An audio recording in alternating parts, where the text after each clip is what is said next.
Good morning students. 12वीं वाले बच्चे, सिद्धि हिंदी विद्यालय के इस ऑनलाइन क्लासेस में आपका हार्दिक स्वागत है। अब बच्चों, हमारा ये जो पाठ चल रहा है बाजार दर्शन, अब पाठ की हम शुरुआत करेंगे। मैंने आपको साहित्यकार का परिचय करवा दिया है, पाठ का सारांश भी बता दिया है। अब यहाँ पे हम पाठ की शुरुआत करेंगे। तो पाठ की शुरुआत करने से पहले बच्चों, यहाँ पे ये जो चित्र दिया है उसका हम ध्यान से बारीकाई से देख लेते हैं कि एक परिवार है। यहाँ पे कुछ एक मतलब जो लोग हैं वो कुछ खरीदी कर रहे हैं किसी यहाँ पे सुपरमार्केट या इस तरह से कुछ चित्र दिखाई देता है। और ट्रॉली बैग हम देख सकते हैं। यहाँ पे ये औरत जो होती है वो कोई सामान खरीद रही होती है, बच्चा भी किसी प्रोडक्ट को देख रहा होता है और ये एक इंसान है, उसके हाथ में यहाँ पे कुछ एक सामान है, लेकिन फिर भी वो क्या सोचता है, जो सोचता है वो यहाँ पे ऊपर ब्रैकेट में दिया गया है। देखिए, मन तो करता है कि सब कुछ खरीद डालूं। देखा, ये हुआ बाजार का प्रभाव हमारे ऊपर। अब यहाँ पे पाठ की शुरुआत करते हैं बच्चों कि एक बार की बात है, मैं बाजार गए तो एक बार की बात है, मित्र बाजार गए थे। कोई एक मामूली चीज़ लेने पर लौटे तो एकदम बहुत से बंडल पास थे। मैंने कहा, यह क्या? बोले, यह जो साथ थी उनका आश्रय था कि पत्नी की महिमा है, उस महिमा की प्रमुखता प्रामाणिक है और यह वास्तविकता का प्रश्न नहीं, व्यक्तित्व का प्रश्न नहीं, स्त्रीत्व का प्रश्न है। स्त्री माया न जोड़े तो क्या मैं जोड़ूं? फिर भी सच सच है और वह यह कि इस बात में पत्नी की ओट ली जाती है। मूल में एक और तत्व की महिमा सविशेष है, वह तत्व है मनी बैग, अर्थात पैसों की गरिमा यानी एनर्जी। अब बच्चों, यहाँ पे जो लेखक है, लेखक के मित्र जो होते हैं वो बाजार जाते हैं कोई एक वस्तु खरीदने, लेकिन उस वस्तु के साथ साथ उनके पास बहुत सारे बंडल होते हैं। तो ये देखकर लेखक ने स्वभाव प्रश्न पूछ लिया कि भाई ये क्या है। उन्होंने जवाब दिया कि यह जो मेरे साथ थी, अर्थात पत्नी के बारे में कहा कि मतलब ये व्यवहारिक और प्रामाणिक बात है कि मतलब पत्नियाँ जो होती है वो बाजार जाती है तो वो कुछ ना कुछ खरीदी लाती है। उनको लेनी होती है एक वस्तु, लेकिन वो ले लेती है 3-4 वस्तुएं। और हमें उसका समर्थन भी करना पड़ता है क्योंकि थोड़ी अलग प्रकार की होती है। उनको ना भी दिलाई जाए तो भी फिर थोड़ा सा बात का बतंगड़ हो जाता है। इसके लिए यहाँ पे जो वस्तु हम लोग लेने गए हैं उससे कई ज़्यादा अधिक लेकर आए हैं। तो यहाँ पे एक और बात भी मेरे मित्र ने बताई कि जैसे कि उसमें एक मूल तत्व कौन सा होता है, मनी बैग। मनी बैग यानी कि पैसों की गर्मी अर्थात एनर्जी। जिसके पास पैसा ज़्यादा होता है वो बोलता भी ज़्यादा है। ठीक है। अब यहाँ पे अर्थात पैसों के पावर की बात की गई है कि इंसान के पास पैसा होता है तो वो सोचता है कि पैसों से वो सब कुछ खरीद सकता है। अब यहाँ पे थोड़ा बच्चों और आगे बढ़ते हैं। पैसा पावर है, पर उसके सबूत में आसपास माल टाल न जमा हो तो क्या वह खाक पावर है? पैसों को देखने के लिए बैंक हिसाब देखिए, पर माल असबाब मकान कोठी तो अनदेखी भी दिखती है। पैसे की उस परचेजिंग पावर के प्रयोग में ही पावर का रस है। अब यहाँ पे इस पंक्ति में बताया गया है बच्चों कि पैसों के पावर की बात की गई है कि जैसे कि किसी के पास कितने पैसे हैं ये देखना है तो उसकी जो सेविंग होती है, उसका जो बैंक का हिसाब होता है वो देखकर पता पड़ता है। लेकिन किसी पावर जो होता है, पैसों का पावर, तो ऐसा ज़रूरी नहीं होता है कि बैंक के हिसाब में ही दिखे। वो तो किसी इंसान के मतलब माल असबाब, मतलब उसके सामान से, उसके जिस प्रकार से उसका जो हुलिया है, जो ढंग है, उसकी जो जीवन दिनचर्या होती है, उसका जो मकान होता है, उसके वो देखकर भी हम अंदाज़ा लगा सकते हैं कि ये पैसों का पावर है, अर्थात ये पैसे वाले इंसान है। उसके लिए हमें उसके बैंक के हिसाब देखने की ज़रूरत नहीं पड़ती। ऐसा किसका कहना है? लेखक का। लेकिन नहीं, लोग संयमी भी होते हैं। ये फिजूल सामान को फिजूल समझते हैं, वे पैसे बहाते नहीं हैं और बुद्धिमान होते हैं। बुद्धि और संयम पूर्वक वह पैसे को जोड़ते जाते हैं। वह पैसे की पावर को इतना निश्चय समझते हैं कि उसके प्रयोग की परीक्षा उन्हें दरकार नहीं है। बस खुद पैसों के जुड़ा होने पर उनका मन गर्व से भरा फुला रहता है।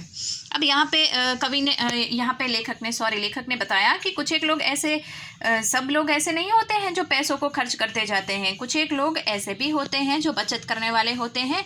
ये लोग पैसों की बचत करते हैं और इतने पैसों को जोड़ते चले जाते हैं कि आगे जाकर वही पैसे उनके काम में आते हैं और बचत किए हुए पैसों पर वो अपना मतलब गर्व महसूस करते हैं। ऐसे इंसान भी है जो बुद्धिमान कहे जाते हैं, जो पैसों की बचत करते हैं और फिजूल की खर्ची बिल्कुल नहीं करते हैं। ऐसा कौन कहता है? लेखक कहते हैं। अब थोड़ा बच्चों और आगे बढ़ते हैं। मैंने कहा, ये कितना सामान ले आए? मित्र ने सामने मनी बैग फैला दिया और कहा, देखिए सब उड़ गया। अब जो रेल टिकट के लिए भी बचा हो। मैंने तब तय माना कि और पैसा होता और सामान आता। वह सामान ज़रूरत की तरफ देखकर नहीं आया, अपनी परचेजिंग पावर के अनुपात में आया है। लेकिन ठहरिए, इस सिलसिले में एक और भी महत्व का तत्व है जिसे नहीं भूलना चाहिए। उसका भी इस कर्तव्य में कुछ ना कुछ हाथ है। वह महत्व है बाजार। अब यहाँ पे इतना जो बच्चों हमने पढ़ा, तो यहाँ पे लेखक कहते हैं यह कितना सामान ले आए। तो उनके मित्र ने बताया, ये देखो, मनी बैग की और इशारा करते हुए बताया, ये देखो ये पूरा का पूरा खाली है। अब इसमें रेल का भाड़ा भी अगर निकल जाए तो भी बहुत अच्छी बात है। यहाँ पे लेखक सोचते हैं कि अगर इस पर्स में और सामान पैसे होते तो और सामान इसमें बढ़ गया होता। तो यहाँ पे ये सब जो चीज़ें आई थी, लेखक के मित्र लेकर आए थे, वो फिजूल की चीज़ें थी जिसकी कोई ज़रूरत ही नहीं थी। क्यों? क्योंकि लेखक ने बताया कि जब वो बाज़ार गए थे तो उन्होंने कहा इतनी इतनी चीज़ें लानी है, लेकिन इससे कई ज़्यादा चीज़ें आ गई। इसके लिए लेखक यहाँ पे कहते हैं कि ये फिजूल खर्ची करके आ गए। अब यहाँ पे उन्होंने एक और बात बताई कि इन सब चीज़ों के लिए मनी, अर्थात ये जो पैसे खर्च होते हैं, ये जो एनर्जी खर्च होती है, उसके पीछे का महत्वपूर्ण कारण किसको बताया? बाजार को। मैंने कहा, यह इतना कुछ नाहक ले आए। यहाँ पे नाहक यानी व्यर्थ में। मित्र बोले, कुछ न पूछो, बाजार है कि शैतान का जाल है। ऐसा सजा सजा कर माल रखते हैं कि बेहया ही हो ना फंसे। मैंने मन में कहा, ठीक, बाजार आमंत्रित करता है कि आओ आओ, मुझे लूटो और लूटो। सब बोल जाओ, मुझे देखो, मेरा रूप और किसके लिए है? मैं तुम्हारे लिए हूँ। नहीं कुछ चाहते हो तो भी देखने में क्या हर्ज है? अर्जी आओ आओ भी। इस आमंत्रण में यह खूबी है कि आग्रह नहीं है, आग्रह तिरस्कार जगाता है। लेकिन ऊंचे बाजार का आमंत्रण मुख होता है। मुख यानी गूंगा, जो बोल नहीं पाता, और उससे चाह जगती है। चाह मतलब अभाव। चौक बाजार में खड़े होकर आदमी को लगने लगता है कि उसके अपने पास काफ़ी नहीं है और चाहिए। मेरा यह कितना परिमित है और यहाँ कितना अतुलित है। ओ, अब यहाँ पे जितना हमने पढ़ा बच्चों, तो यहाँ पे लेखक और लेखक के जो मित्र हैं उनके बीच में बातचीत होती है।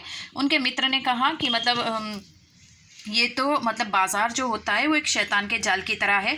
इतना सजा धजा कर खूबसूरती से रखते हैं कि इंसान न लेने वाली चीज़ भी ले आए। यहाँ पे लेखक कहते हैं कि बिल्कुल ठीक कहा मेरे मित्र ने कि बाज़ार इंसानों को आमंत्रित करता है।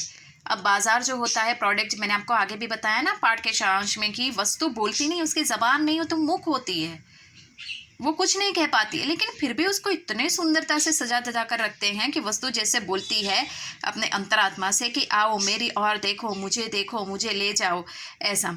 और अगर नहीं भी ले जाना है तो कोई बात नहीं, देखने के पैसे नहीं लगते हैं। आप आओ बाज़ार में, देखो, हमें देखो तो सही एक बार।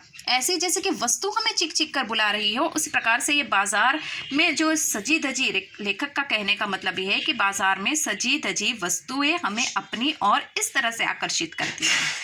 उनके पास ज़बान नहीं है, वो मूक है, बोल नहीं पाती, लेकिन फिर भी हमें एक अलग तरह से वो आकर्षित करती है और हमारे ऊपर एक अलग प्रकार का प्रभाव डालती है। कोई अपने को न जाने तो बाजार का यह चौक उसे कामना से विकल बना छोड़े। विकल क्यों? पागल। असंतोष, तृष्णा और ईर्ष्या से घायल कर मनुष्य को सदा के लिए वह बेकार बना डाल सकता है। एक और मित्र की बात है, ये दोपहर के पहले के गए बाजार में कहीं शाम को वापस आए तो खाली हाथ। अब बच्चों यहाँ तक हम रुकते हैं और ये पंक्ति को थोड़ा समझ लेते हैं। बाकी का जो लेसन है वो नेक्स्ट वाले वीडियो में समझेंगे। अब यहाँ पे लेखक कहते हैं कि बाज़ार जो होता है वो इंसान को यहाँ पे थोड़ा असमर्थ कर देता है। असमर्थ इसके लिए करता है क्योंकि इंसान का जो मनी पावर होता है वो बाज़ार में खर्च हो जाता है। अर्थात दूसरे शब्दों में कहे तो ये बाज़ार जो होता है वो इंसान को पागल बना देने वाला एक व्यापार जैसा होता है, जिसे खर्च हो जाने के बाद, पैसे खर्च हो जाने के बाद इंसान अपने आप को असंतोष, तृष्णा और ईर्ष्या से घायल समझता है। कभी कभी हम लोग ईर्ष्या के कारण भी कोई वस्तु खरीद के आता है कि उसने वो इतनी वस्तु ली, मैं भी लूँ। कभी कभी इंसान की तृष्णा यानी इच्छा उसके ऊपर हावी हो जाती है कि मुझे इतनी नहीं, इससे कई ज़्यादा मेरे पास ये वस्तु होनी चाहिए, उसकी इच्छा है। कभी कभी असंतोष कि मेरे पास जितनी वस्तु है वो कम है, इससे और ज़्यादा वस्तु मेरे पास होनी चाहिए। तो ये 3 चीज़ों के कारण भी हमारा मनी पावर जो होता है वो कम होने लगता है। अब यहाँ पे लेखक ने अपने एक और मित्र की बात की है, लेकिन उनके और मित्र ने क्या किया वो बात हम आने वाले नेक्स्ट वीडियो में देखेंगे। Thank you.